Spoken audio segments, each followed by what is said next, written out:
Welcome to Buying a Section in Queenstown property series.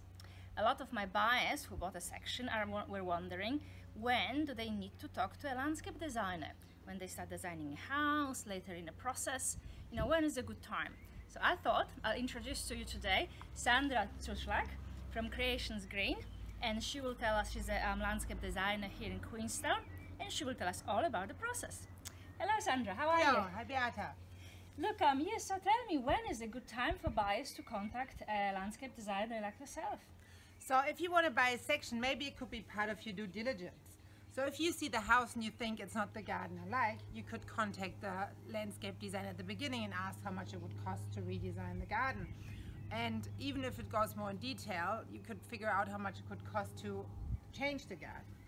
So, but if you would build a house, the process would be get your house designed first and then come to the landscape architect to get a landscape plan done afterwards. In some instances, you might even need it for resource consent, so you might not be able to build a house without a landscape plan. That's right, it depends on which subdivision you're in, yes, what the regulations are in specific areas. Okay, so from your experience, when people think about landscape, do they know much about landscaping or they rely on your advice?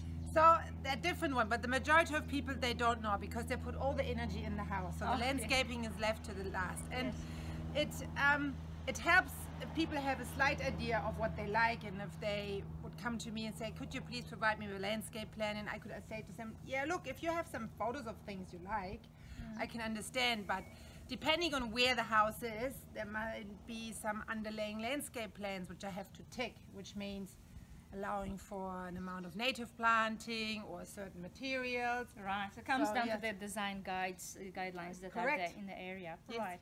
And can you explain to us the difference between a soft landscaping and hard landscaping? Yes, soft landscaping is a question quite often. Yeah.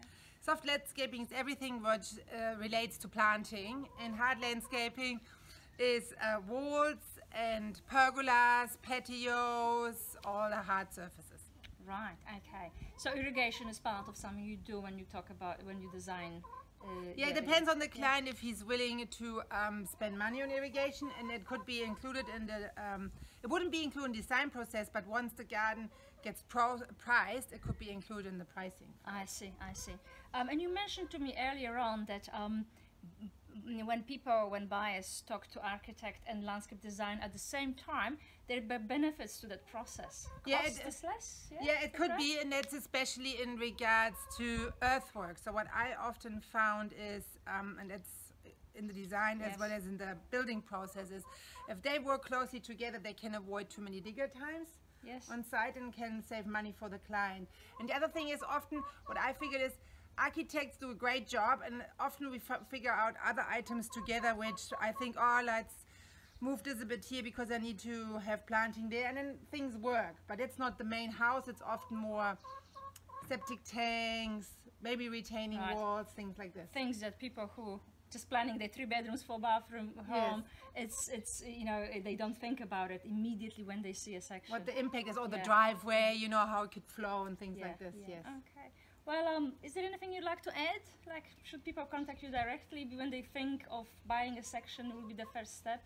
Well, they can. And one thing I want to say is, I think a value of a property also depends on its garden. So if the garden looks shambles, the property value is not, won't give it a big push. So I think great gardens make great houses because that's your impression, because the landscape surrounds the house, and it also sets it in the ground. So a house on a paddock looks different as a house with a nice landscape. That sounds good. Yeah, well, thank you very much for that. Really appreciate your time. No problem. So very welcome. Thank you. Contact details for Sandra will be at the end of this video, so you can contact her directly or give me a call if you'd like to discuss your landscaping needs. Thank you.